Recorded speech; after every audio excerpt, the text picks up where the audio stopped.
नमस्कार, हाय, हेलो, सलाम, सत श्री अकाल दोस्तों, कैसे हैं आप? अच्छा, इस वीडियो का टाइटल देखने के बाद आपको यकीन नहीं हो रहा ना कि ये सच है। लेकिन जनाब, ये 100% सच है। आज के किस्से में मैं आपको बताऊंगा कि पूर्व प्रधानमंत्री राजीव गांधी कॉमेडियन महमूद से मिलने आखिर क्यों गए थे और फिल्म में काम करने के लिए किसने दिया था राजीव गांधी को साइनिंग अमाउंट, और यह भी बताएंगे कि क्या राजीव गांधी ने उस फिल्म में काम किया था या नहीं। तो आइए शुरू करते हैं यह सच्चा और अच्छा किस्सा।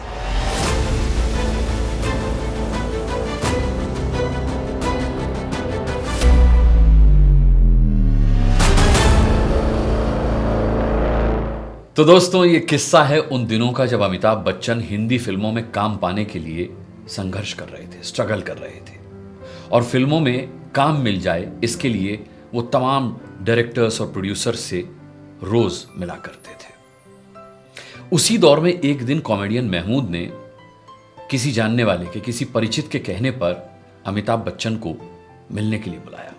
महमूद जो थे वो उन दिनों फिल्म बॉम्बे टू गोवा बनाने की तैयारी कर रहे थे। तो साहब अमिताभ बच्चन पहुंच गए महमूद से मिलने। लेकिन यहां कहानी में है ट्विस्ट, क्योंकि अमिताभ महमूद से मिलने गए तो सही, लेकिन अकेले नहीं गए, बल्कि अपने एक बहुत ही स्मार्ट से दोस्त को अपने साथ लेकर के पहुंचे। और ये दोस्त ऐसा वैसा नहीं, अमिताभ बच्चन का जिगरी दोस्त था। मुलाकात के दौरान जब अमिताभ महमूद से बात कर रहे थे तो उस वक्त महमूद साहब ने नींद की गोली खाई हुई थी, और नींद की गोली खाने के बाद जो बेहोशी सी आ जाती है ना, गफलत सी हो जाती है, वो उस बेहोशी में थे, उस गफलत में थे महमूद साहब। महमूद के भाई अनवर ने अमिताभ बच्चन का इंट्रोडक्शन महमूद साहब से करवाने की कोशिश की, लेकिन उसी गफलत, उसी बेहोशी की वजह से महमूद साहब की कुछ समझ में नहीं आ रहा था कि क्या चल रहा है। तो उन्होंने क्या किया, उसी गफलत की, उसी बेहोशी की सी हालत में अपनी जेब से 5,000 रुपये, 5,000 रुपीज निकाले और अमिताभ के साथ जो उनका दोस्त आया हुआ था ना, उसके हाथ पर रख दिए। उनके भाई अनवर ने उनसे पूछा कि भाई आपने ये 5,000 रुपये अमिताभ बच्चन के दोस्त को क्यों दिए? तो महमूद साहब ने कहा दोस्तों कि ये लड़का जो है ये अमिताभ से ज्यादा स्मार्ट दिखता है और एक दिन इंटरनेशनल स्टार हो सकता है। ये पैसे उनकी फिल्म बॉम्बे टू गोवा में उस लड़के को लेने के लिए साइनिंग अमाउंट है। अब आप सोच सकते हैं दोस्तों कि ये देखकर, ये सुनकर अमिताभ बच्चन पर क्या गुजरी होगी। अमिताभ हक्के बक्के रह गए। महमूद के भाई अनवर भी जो थे वो शॉक थे कि यार ये हुआ क्या एकदम से। लेकिन क्योंकि वो शुरू से वहां मौजूद थे तो सारी कहानी वो बहुत जल्दी समझ गए। जो बाकियों की समझ से परे थी कि ये हुआ क्या, वो अनवर साहब समझ गए। अनवर ने अमिताभ के साथ आए उस शख्स का महमूद साहब से दोबारा इंट्रोडक्शन करवाया।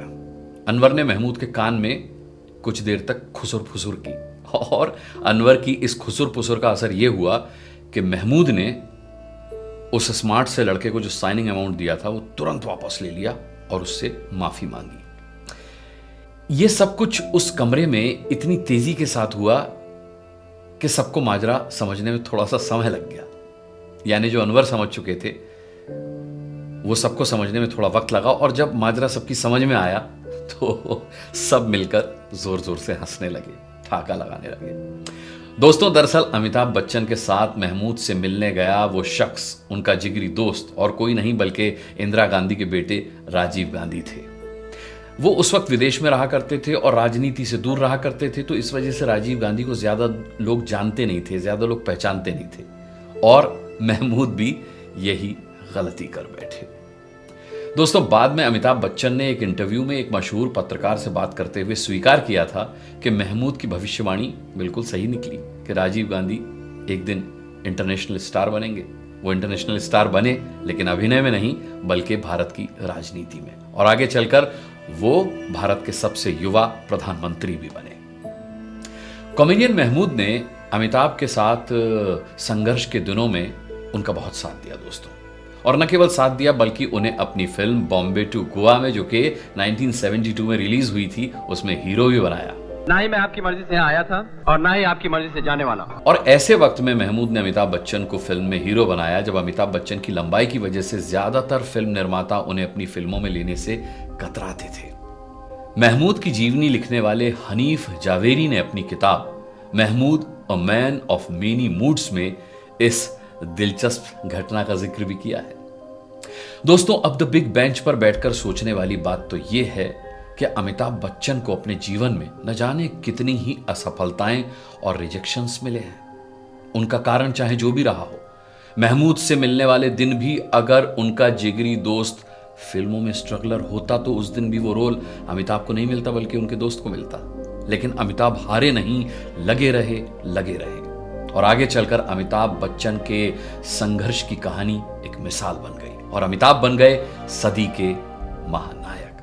जब तक बैठने को न कहा जाए शराफत से खड़े रहो। ये पुलिस स्टेशन है, तुम्हारे बाप का घर नहीं।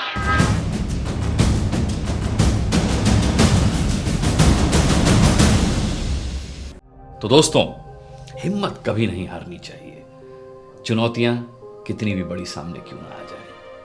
तो आज का ये अच्छा और सच्चा किस्सा आपको कैसा लगा, कमेंट बॉक्स में कमेंट करके बताइएगा जरूर। मैं बहुत जल्द एक और दिलचस्प किस्सा लेकर के आपके सामने हाजिर हो जाऊंगा किस्सा जंक्शन में।